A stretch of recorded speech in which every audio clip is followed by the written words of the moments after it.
Hello friends, एक बार फिर से स्वागत है आपका अपने YouTube चैनल गुरुकुल में। आज फिर से हम गुरुकुल में बात करने वाले हैं क्लास 12th के 14th चैप्टर के बारे में, जो कि हमारा है प्रिज्म द्वारा प्रकाश का अपवर्तन। देखिए, चैप्टर से मतलब नहीं है, ये सारी हमारी क्या चल रही है, रे ऑप्टिक्स ही चल रही है। ठीक है, प्रकाश की ही चल रही है, लाइट ही चल रहा है।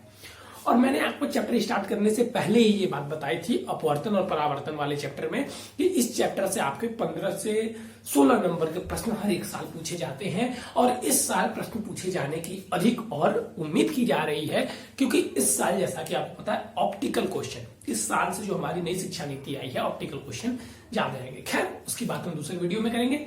अभी हम बात करने वाले हैं आपके चैप्टर के बारे में। तो इससे पहले हमने इस चैप्टर से संबंधित 2 लेक्चर देख चुके हैं कि प्रिज्म क्या होता है, प्रिज्म कैसे काम करता है, प्रिज्म द्वारा प्रकाश का अपवर्तन। अब हमें कुछ चीजें पढ़नी है जो हमारी जीवन से, जो हम डेली चीजें देखते हैं, जैसे इंद्रधनुष का बनना। ठीक है, सूर्य का लाल दिखाई देना, सूर्य का कभी पीला दिखाई देना, सूर्य कब लाल दिखाई देता है, कब पीला दिखाई देता है, बरसते हुए बादल का उजला दिखाई देना। लेकिन इससे पहले हम कुछ और भी चीजें पढ़ेंगे। जैसे हमने पहले ही लेक्चर में आपको बताया था कि यह प्रिज्म के बारे में हम बात करते हैं तो हमें एक चीज याद आती है, क्या? ऐसे कोई प्रकाश जा रही है और यहां से ऐसे ऐसे ऐसे ऐसे ऐसे ऐसे 7 तरंग निकले हुए होते हैं। हाँ सर, ये चीज तो आप सही बोल रहे हैं, 7 तरंग तो निकले हुए होते हैं। ये फिगर हमें आपने पहले ही बताया था और ये फिगर हमें देखते ही याद आ जाता है। ये भी बात सही है, ठीक है। और इस फिगर को हमने बचपन में कुछ तरीके से याद भी किया था। ठीक है, कैसे याद किया था कि V I B G Y O और एक R। ये चीज हमने पढ़ी हुई थी, ये हम क्लास 9 से ही पढ़ते आ रहे हैं। ठीक है, ये हम क्लास 9 से पढ़ते आ रहे हैं, कोई बच्चों ने 8th में भी इसे देखा हो। तो हम तो ये चीज जानते हैं कि प्रिज्म से का श्वेत प्रकाश, इसको हम क्या बोलते हैं, श्वेत प्रकाश। इसके लिए हम बात कर रहे हैं। श्वेत प्रकाश जाते हैं तो इतनी कलर में हो जाती है, रेड, आर मतलब red, orange, yellow, green, blue, indigo, violet.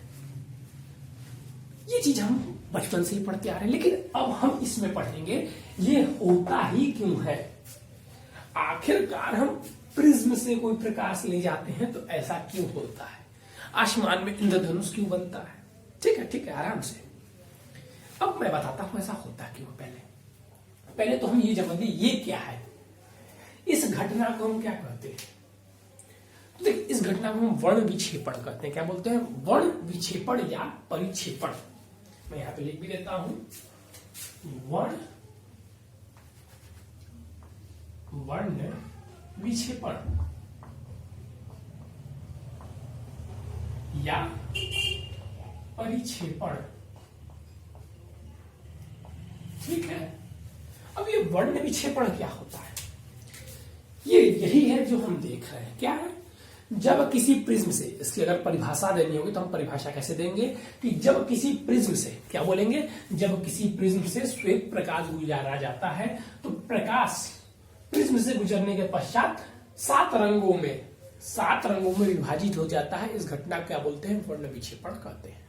फिर से क्या मैं बोलता हूं, क्या बोलेंगे, जब श्वेत प्रकाश की किरण प्रिज्म से गुजारी जाती है तो श्वेत प्रकाश की किरण प्रिज्म से गुजरने के पश्चात 7 रंगों में विभक्त हो जाती है।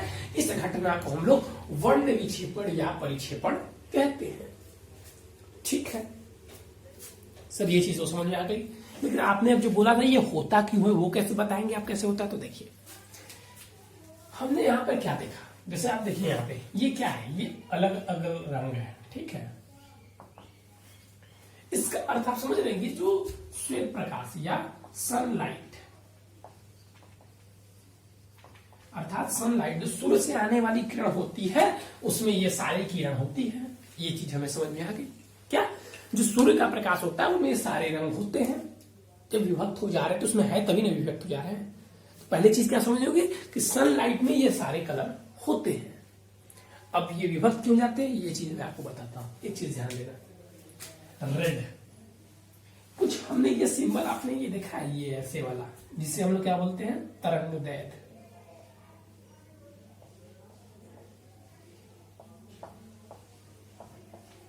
तरंगदैर्घ्य या वेवलेंथ, इंग्लिश में क्या बोलते हैं इसको, वेवलेंथ। ये वेवलेंथ या तरंगदैर्घ्य क्या होता है? जो हर एक कलर का हम देखते हैं कि ग्रीन का 5000, इसका 7000, इसका 6000, 3500, ऐसे हम कुछ देखते हैं ना।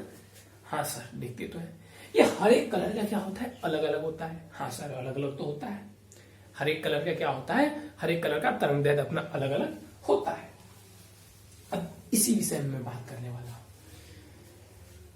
हमको पता चला कि रेड का तरंगदैर्घ्य अलग है, ऑरेंज का अलग है, व्हाइट येलो का अलग है, ग्रीन का अलग है, ब्लू का अलग है, इंडिगो का अलग है, वायलेट का अलग है। बस इस सबका तरंगदैर्घ्य अलग होने के कारण ही ये 7 रंगों में विभक्त हो जाता है। कैसे?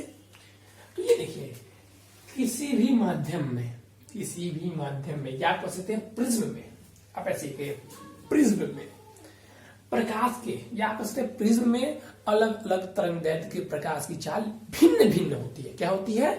चाल भिन्न भिन्न होती है। जो गति होती है, स्पीड होती है, वो भिन्न भिन्न होती है। आपने ये पढ़ा होगा, पहले ही चैप्टर में हमने पढ़ा था क्या, कि v = c/n। यहां पे n अपवर्तनांक है।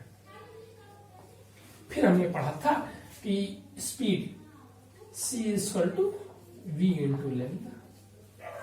फिर हमने यहां से क्या रखा था, v = लैम्डा × v/m। तो कहीं ना कहीं आप देखेंगे कि स्पीड क्या है, वेवलेंथ पर डिपेंड कर रही है।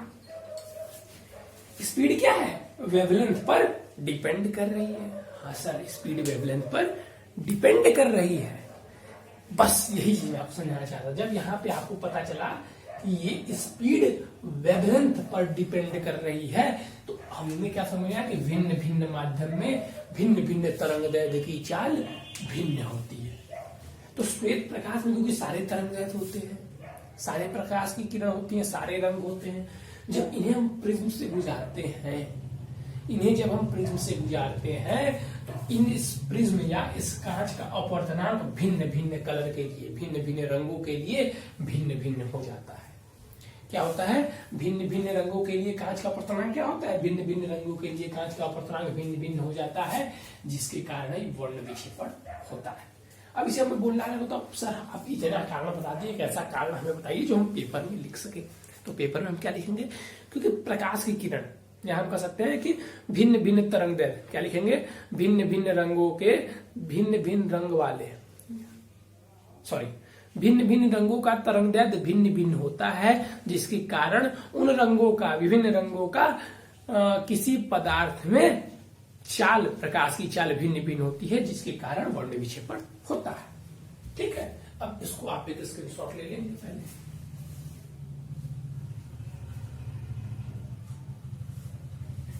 अब देखिए यहां पे क्या हो रहा है, यहां पे देखेंगे तो ये देखिए इस कांच में या इस प्रिज्म में वायलेट का स्पीड सबसे अधिक है और रेड का स्पीड सबसे कम है। ठीक है, हाई स्पीड और यहां पे ये लो स्पीड। इतनी ज्यादा स्पीड आपसे नहीं पूछी जाएगी, जो चीज पूछनी जानी थी, जो चीज इंपॉर्टेंट थी, वो मैंने आपको बता दिया।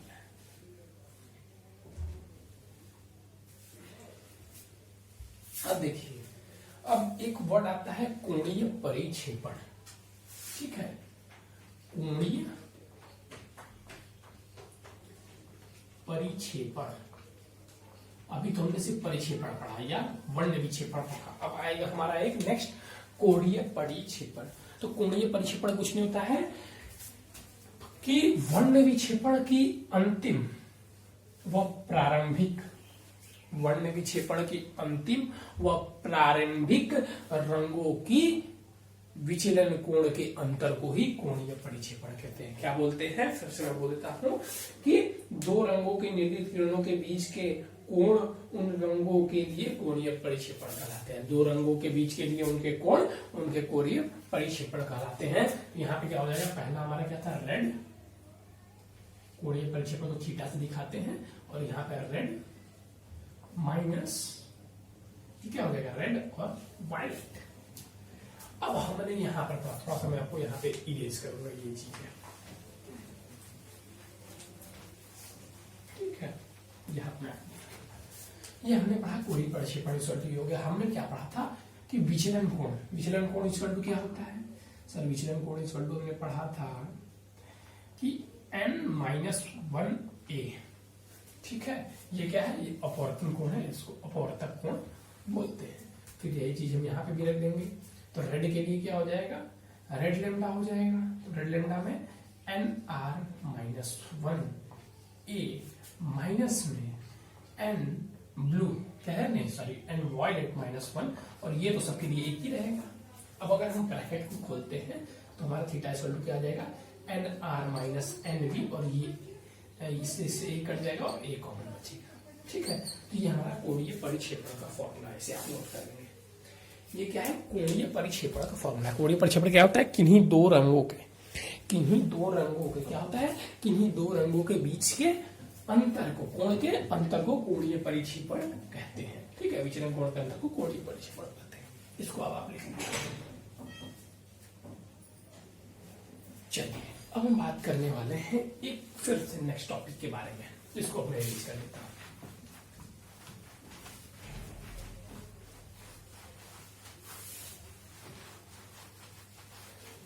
अब हम बात करने वाले हैं कोणीय परिक्षेपण क्षमता के बारे में। किसके बारे में?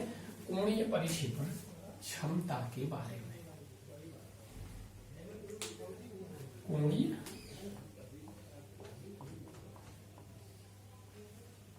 परिक्षेपण क्षमता, ठीक। इसके बारे में बात करना है कोणीय परिक्षेपण क्षमता के बारे में, या परिक्षेपण क्षमता, ये भी एक इंपॉर्टेंट टॉपिक है, ठीक है।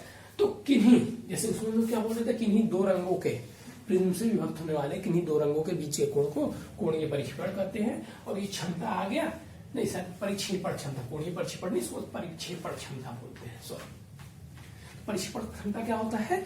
तो कोणीय परिक्षेपण हम बोल सकते हैं, कोणीय परिक्षेपण, या ऐसे बोलेंगे किन्हीं दो रंगों के बीच के कोण तथा उनके मध्यवर्तीय कोण की अनुपात को परिक्षेपण क्षमता कहते हैं। या हम इसे क्या बोल सकते हैं कि कोणीय परिक्षेपण तथा मध्यवर्ती किरण के विचलन कोण के अनुपात को कोणीय परिक्षेपण क्षमता कहते हैं। इसे हम लोग W से डिनोट करते हैं, बस आपको इतना ही पता होना चाहिए, काफी है। वहां पे क्या आया था? nr-nv/a। और कोणीय परिक्षेपण, तो विचलन कोण क्या होता है? मध्यवर्ती किरण कौन सी होती है? येलो का विचलन कोण, बस ये हमारा आ गया कोणीय परिक्षेपण क्षमता, nr-nv/a। और अगर हम इसको करते हैं तो यहाँ पे हमारा आएगा ny-1a से a कट जाएगा, हमारा आ जाएगा nr-nv/ny-1। ये हो गया हमारा कोणीय परिक्षेपण क्षमता का सूत्र। ये हमारा हो गया कोणीय परिक्षेपण क्षमता का सूत्र, ठीक है। ये हमारा हो गया कोणीय परिक्षेपण क्षमता का सूत्र। ये बस देखिए दो सूत्र आपको मेन इंपॉर्टेंट याद रखने थे। कोणीय परिक्षेपण क्षमता, अगर आपसे कोई पूछे क्या होता है तो कोणीय परिक्षेपण क्षमता, तो किन्हीं दो रंगों के बीच के कोण के अंतर को कोणीय परिक्षेपण कहते हैं। और परिक्षेपण क्षमता कैसे कहते हैं? कोणीय परिक्षेपण तथा मध्यवर्ती किरण के कोण के अनुपात को परिक्षेपण क्षमता कहते हैं। ये भी एकदम इजी था। चलिए अब हम कुछ इंपॉर्टेंट पहले बात करेंगे, ठीक है। कुछ इंपॉर्टेंट चीजों के बारे में हम आपसे अब बात करेंगे। क्या है वो इंपॉर्टेंट चीजें? देखिएगा, प्रकाश की रंग कितनी होती है? मैंने अभी आपको बताया 7। मैं भी देखिए ऐसे याद किया हूँ, डोंट क्यों बोलूं, मुझे मेरी याद है, मैं भी ऐसे याद किया हूँ, VIBGYOR,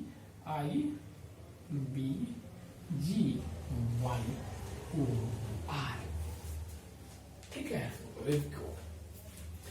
अब देखिएगा, अगर प्रकाश की किरण इधर की ओर बढ़ा जाए, इधर की ओर, अगर इधर से इधर चला जाए, व्हाइट येलो ग्रीन, तो ये तरंगदैर्घ्य बढ़ता है, क्या होगा? तरंगदैर्घ्य इंक्रीज होगा। और विचलन डिक्रीज होगा, क्योंकि मैंने पहले आपको बताया था कि विचलन कोण तरंग दैर्घ्य के वृत्तकुमानुपाती होता है। ठीक है, तो अगर पूछे वायलेट का तरंग दैर्घ्य ज्यादा होगा ग्रीन का, तो ग्रीन का तरंग दैर्घ्य ज्यादा होगा। कोई पूछे अगर ग्रीन का विचलन कोण ज्यादा होगा कि वायलेट का विचलन कोण ज्यादा होगा, तो वायलेट का विचलन कोण ज्यादा होगा। ये चीज आपको एक समझ में आनी चाहिए। तो चलिए अब देखिए, प्रकीर्णन, एक शब्द आता है प्रकीर्णन। प्रकीर्णन प्रकीर्णन प्रकीर्णन आपने भी सुना होगा। प्रकीर्णन आकाश में नीला होता है तो प्रकीर्णन के कारण होता है। अब ये प्रकीर्णन होता क्या है? देखिए, जब श्वेत प्रकाश की किरण सूर्य से निकलती हैं तो वो हमारी पृथ्वी पर या हमारे तक पहुंचने से पहले वो वायुमंडल में, वो जो हमारी वायुमंडल है, जो धूल के कण हैं, उनसे टकराती हुई आती है।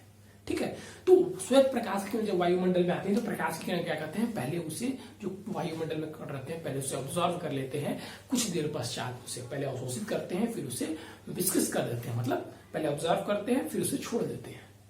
ठीक है, तो इसी घटना को क्या कहते हैं, प्रकीर्णन। इसी घटना को क्या कहते हैं, प्रकीर्णन। जब श्वेत प्रकाश किरणें हमारे वायुमंडल में आती हैं तो हमारे वायुमंडल के कण प्रकाश की किरणों को अवशोषित कर लेते हैं तथा कुछ समय पश्चात उसे निष्कासित कर देते हैं। इस घटना को प्रकीर्णन कहते हैं। ठीक है, अब आकाश का नीला भी दिखाई देना प्रकीर्णन का ही एक, तो प्रकीर्णन से प्रकाश किरण जाती है। ठीक है, वो अवशोषित कर लेते हैं फिर उसे छोड़ देते हैं।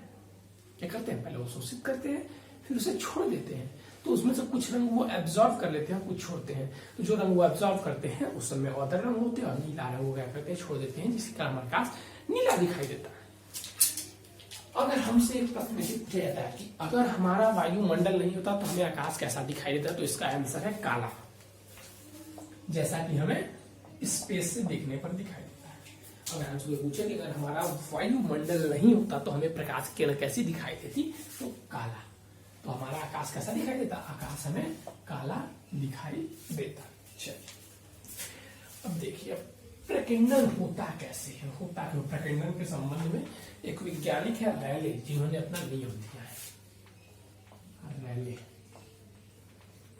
ठीक है, रैले ने अपना नियम दिया है। क्या रैले ने नियम दिया, रैले का नियम सुनना इंपॉर्टेंट है। रैले ने बताया कि प्रकीर्णन तभी से, देखिए कोई भी चीज कुछ निश्चित सी घड़ी सीमाएं होती हैं कि जब वह यह घटना घटेगी, तो उसी सीमा को रैले ने बताया कि कब प्रकीर्णन होगा और कब नहीं होगा।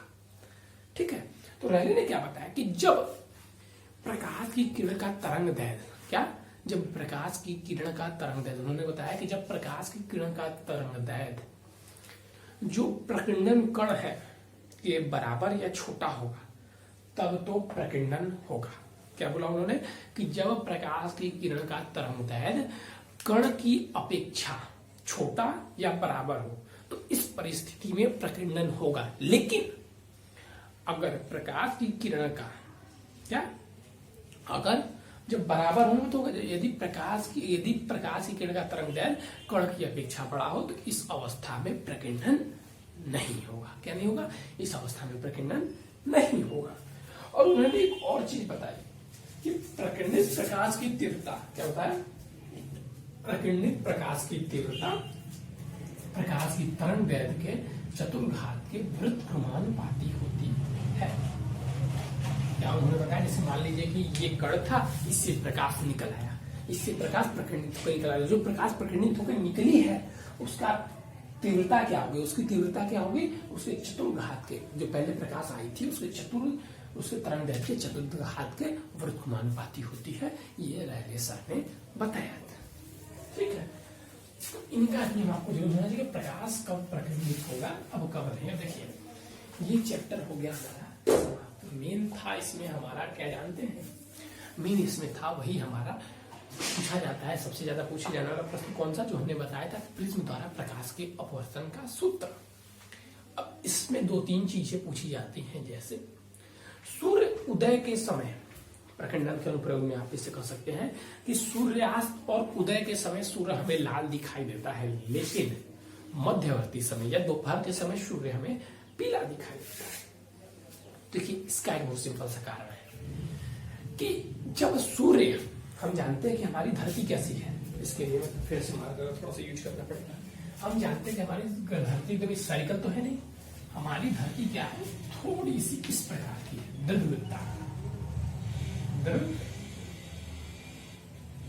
दीर्घवृत्ताकार हमारी क्या है, धरती है। ठीक है, दीर्घवृत्ताकार हमारी धरती है, ये चीज हम जानते हैं।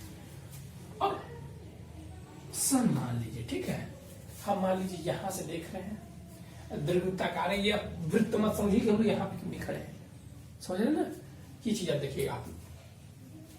हमारा सन कहाँ है, मान लीजिए हमारा सन इसके मान लीजिए केंद्र पर है धरती के, या आप मान लीजिए हमारा सन, देखिए अब सूर्यास्त के समय सन यहाँ पे होता है और सूर्योदय के समय सन यहाँ पे होता है, और मध्यवर्ती में यहाँ पे होता है, ये हम लिख सकते हैं सुबह, ये मॉर्निंग टाइम, प्रातः काल, ये हो गया संध्या काल,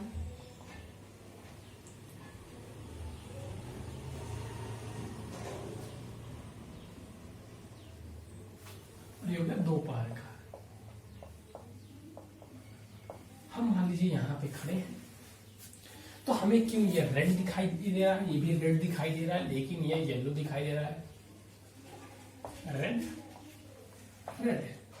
तो इसका एकदम छोटा सा कारण है, ये देखिए अगर आप देखेंगे तो हमें ये दूरी अधिक है, सेम ये दूरी भी अधिक है, लेकिन ये दूरी पास है, निकट है, ये दूरी कम है, दूरी क्या है, कम है, यही कारण है बस। क्या देखिए, अब जब श्वेत प्रकाश की किरणें यहां से चलती है तो ये चलने के पश्चात प्रकीर्णन होती है, प्रकीर्णन होते होते सबसे ज्यादा तरंग किसका होता है, लाल रंग का होता है, जिसके कारण लाल रंग हमारे नेत्रों तक पहुंच पाती है।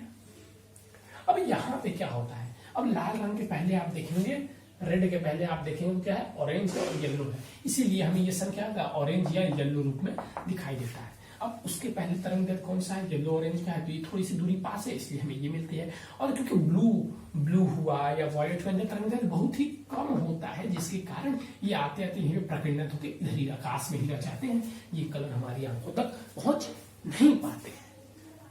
एक छोटा सा कारण था क्या, दूरी कम होने के कारण, दूरी डिस्टेंस कम होने के कारण, ठीक है, क्योंकि इस टाइम 36 होता है, इस टाइम ऊर्ध्वाधर होता है, ये चीज आपको समझ में आ गई होगी। हाँ, अब एक चीज और पूछी जाती है कि धुंध के समय इंफ्रारेड और रक्त प्रकाश की किरण, इंफ्रारेड किरण हम चश्मा पहनकर धुंध के आर पार भी कैसे देख लेते हैं। तो देखिए, धुंध के कण की अपेक्षा और रक्त किरणें मतलब इंफ्रारेड किरणों का तरंगदैर्घ्य बहुत ही अधिक होता है, जिसके कारण प्रकाश का प्रकीर्णन नहीं होता है, इसलिए हम धुंध के आर पार आसानी से देख पाते हैं। ठीक है, क्या होता है कि और रक्त किरणों का तरंगदैर्घ्य बहुत ही अधिक होता है, और धुंध के कण जो होते हैं वो छोटे होते हैं, जिसके कारण प्रकीर्णन नहीं होता है, इसलिए हम धुंध के आर पार देख पाते हैं। देखिए, ये सब चीजें मैं आपको बता देता हूँ, लेकिन ये आपके जनरल नॉलेज के लिए, सब पेपर में प्रश्न पूछे नहीं जाते हैं, लेकिन अगर बाई चांस पूछे भी जाए तो आपके पास सारी चीजों के हल होनी चाहिए, इसलिए मैं आपको ये सब चीजें बता देता हूँ। तो चलिए बच्चों, आज के लिए बस इतना ही। Thank you, have a nice day, और चैनल को सब्सक्राइब प्लीज कीजिएगा।